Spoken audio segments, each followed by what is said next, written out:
address the last two questions on week 11's homework.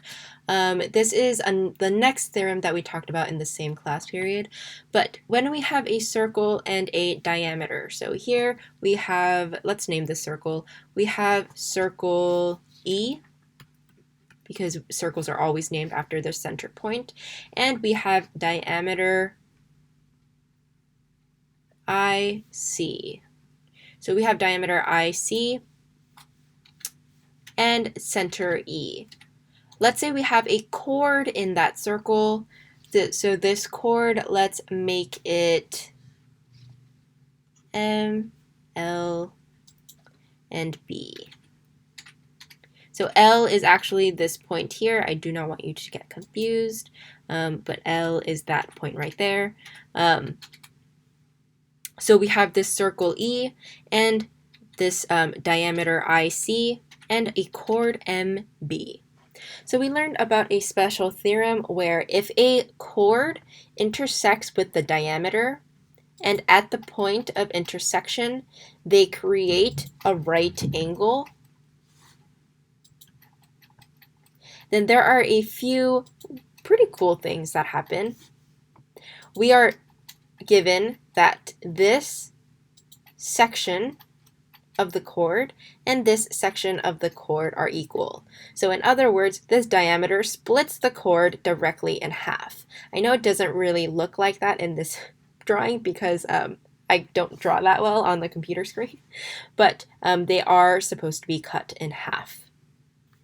Another cool thing that happens is when this diameter creates a right angle with that chord, it means this diameter is also cutting this bigger arc in half. So that means this side of the arc is going to be congruent to this side of the arc.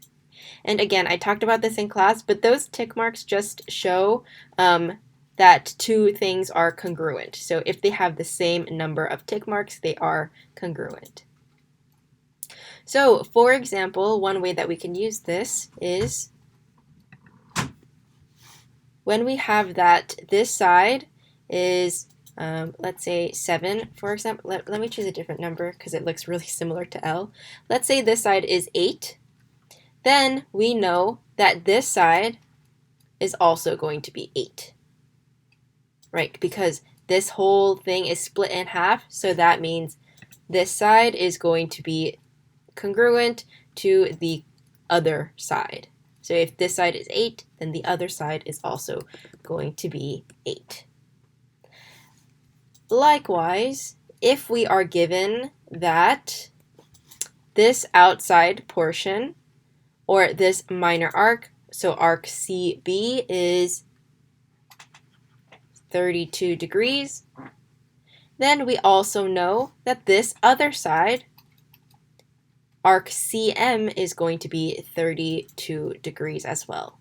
Because like I said, if these two line segments cross and intersect and form a right angle, then those two things are split exactly in half. You know, when things are halved, then both sides are exactly the same.